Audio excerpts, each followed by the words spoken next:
Hello, cryptid-loving listeners. As a friendly reminder from us here at the Don't Touch My Sasquatch podcast, we frequently make crude jokes, sprinkle our sentences with naughty words, and discuss mature content. Most of which may not be appropriate for all age groups. Listener discretion is advised. Now, please enjoy. This is the mindset the residents of Flatwoods, West Virginia lived in during the late summer of 1952. When Columbus sailed the ocean blue. On a throne of lies. On this, started earlier. Started earlier than that. Malfunction with Lennon. Or it just started spitting out. Stop it! On September 12th of 1952, a spectacle was witnessed that would capture the minds and attention of the folks of Flatwoods, West Virginia. Marilyn Monroe's aunt panties. Ah! She was, I think, younger then. That's probably not appropriate. Oh, am I in the wrong time, aren't I? Yeah, 60s. On this particular day. My bad. Sorry. On this particular day, around 7:15 p.m., a group of residents witnessed an incredible being that shook them and the town to its core to this day. That's only me. It all started when I went streaking. Wow! Look at my spindly hands. Yeah. It all started when brothers Ed and Freddie May, aged 13 and 12, accompanied by their friends Tommy Heyer, 10, and Neil Nunley, no age given. Neil Nunley. Nunley. Damn, that's a badass name. That's a dope name. Neil Nunley. Noticed a pulsing red object dart across the sky above them before watching it crash or land on a nearby Fisher farm. Fisher was the resident's name, not a fishery. By the nearby Fisher farm. There we go. Words. Not an.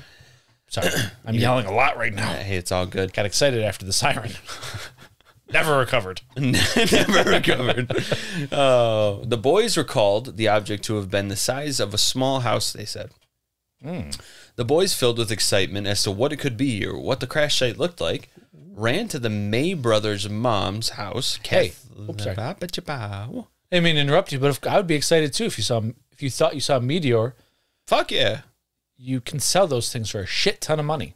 Fuck yeah. Yeah. They got lots of... I don't know if that's what they were thinking at the time, but hey. They got lots of precious metals and minerals and elements. I love our new table, but I just caught my finger on this little handle right here. Yeah. There's a handle there. I didn't know that. Yeah. Yeah. Don't swing it. I didn't mean to. I'm sorry. It's okay. I don't know what I was saying. I'm just kidding. Ran to Miss May's house. Yeah, so they ran to the Mays house, which was nearby. Willie Mays Hayes.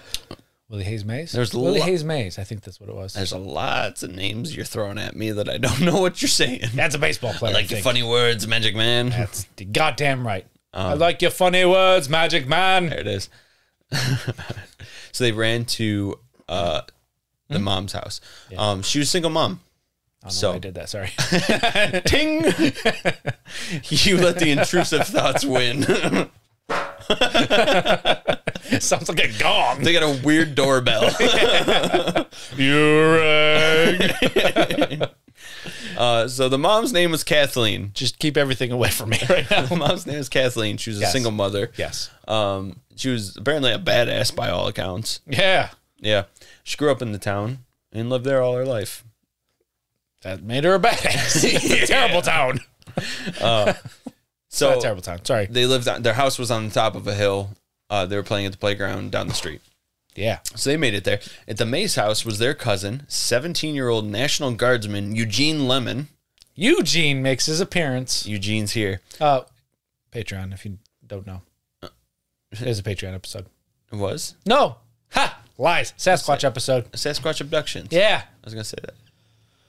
Oh, the allergies got me. That's the wheezing.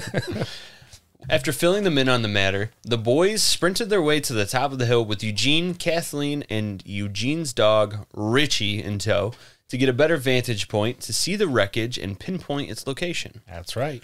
Peering from atop the hill, set on finding the source of this spectacle, the group now consisting of Freddie and Ed May, Tommy Heyer, Neil Nunley, Teddy Neal, Eugene Lemon, Kathleen May, and Richie the detective dog, That's right. spotted the rough area of the crash. And Rough McGruffin spotted the rough area. There's a lot of r's there.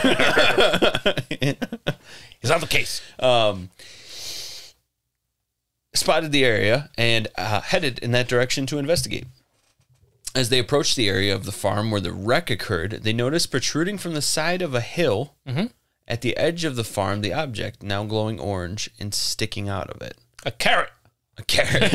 It's a carrot craft. Actually, it's more like an egg, which I'll talk about later. I think from the total distance between the top of the hill at the May house to the base of this hill where the wreck had occurred, where they fully sighted the wreck, I think that was like a half mile, it said. Gotcha. That's far, but not too far. Yeah, so it's probably around 7:30 at this time. So it's starting to get dark. Gotcha. So as they approached the area of the farm where the wreck occurred, they noticed it protruding from the side. So they headed towards it through the trail that took them in the direction about a half mile from the May house, I said. Gotcha. Yeah. Armed with flashlights, they trudged onwards through the brush with Eugene and Kathleen at the helm of the group. Approaching off the trail that brought them to the hill, got very convoluted during this part because, as we talked about before, there's multiple different accounts, but they all kind of have the same direction, but they all kind of weave a little bit. So they took the main parts of the stories are exactly the same. Yeah. It's just little details. How we get there. Yes. We know that from the top of the hill, they took a trail that brought them to the base of the hill on the Fisher farm. And at the base of the hill, to get to the craft was all wooded. And so they had to trudge their way through and make their own trail. And Gruff the dog, what'd you call him? Richie Richie the detective dog. Richie the detective dog went sniffing ahead. Yeah, well, we'll get to that. Yeah. So once they reached the base of the hill, I gotta stop saying, yeah. Yeah. Sorry. It's like ingrained in me now. I can't stop it.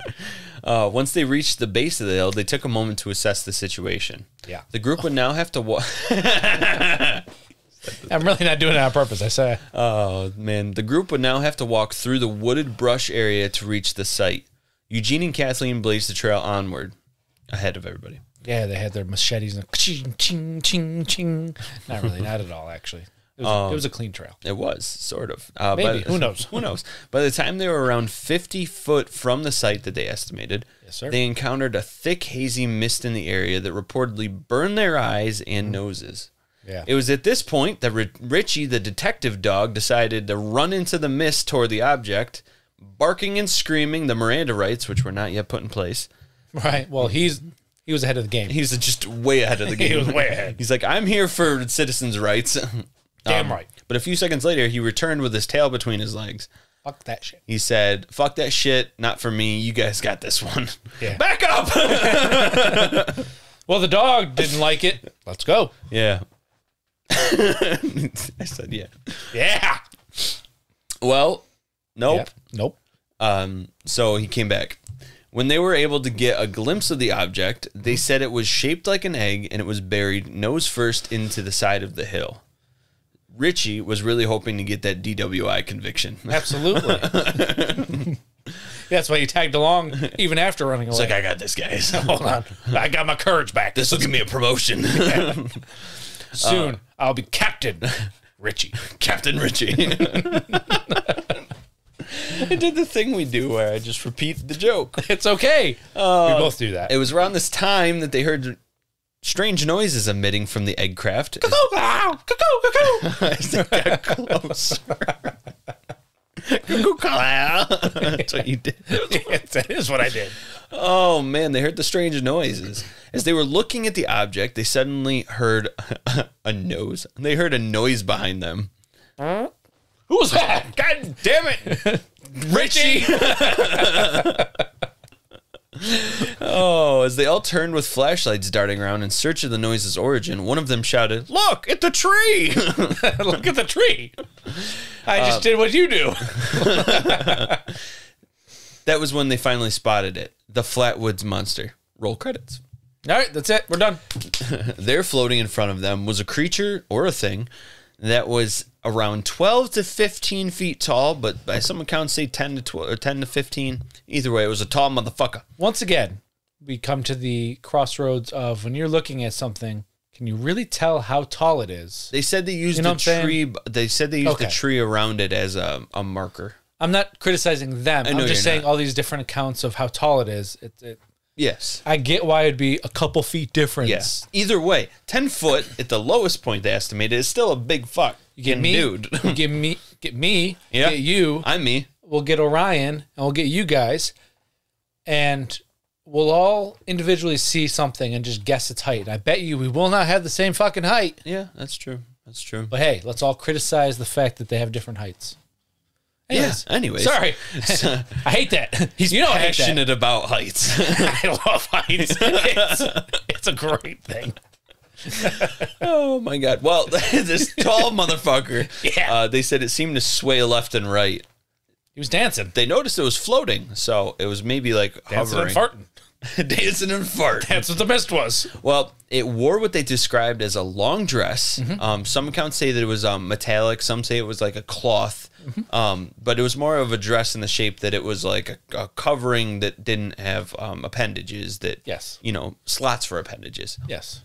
And it had a hood type thing behind it, or a cowl that made its head, or a cowl behind its head that was in the shape of a spade. For reference, just look at that. I'm sure in the video there'll be that's a drawing that was made of the description. Yeah. Sure, you'll have that in there. No. Nope, Fuck never you mind. all. You of course. visualize, people. Close your eyes and just imagine.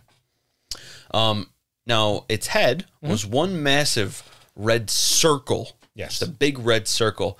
And inside of it was its eyes, as they described. I hope so. Its eyes they described as two portholes. I've heard that. Which are round circles of glowing orange light. Yes. So, circle, two circles. And that's all it had. Its arms, much like the rest of the creature, appeared to be metallic and like a suit of armor. At the end of each of the two arms, it had what Kathleen described as toy-like claws. They all described it having these spindly metallic arms, and it had these claws. Remember, all these are accounts. All these are accounts. No, Yes, all these yeah, you're right. yeah. All these accounts are from basically like split-second seeing, because they didn't just sit there and say, wow, That's a cool look at that motherfucker. Keep looking at him. You get all of this, Richie. Yeah. Richie, Should we run? He's gone.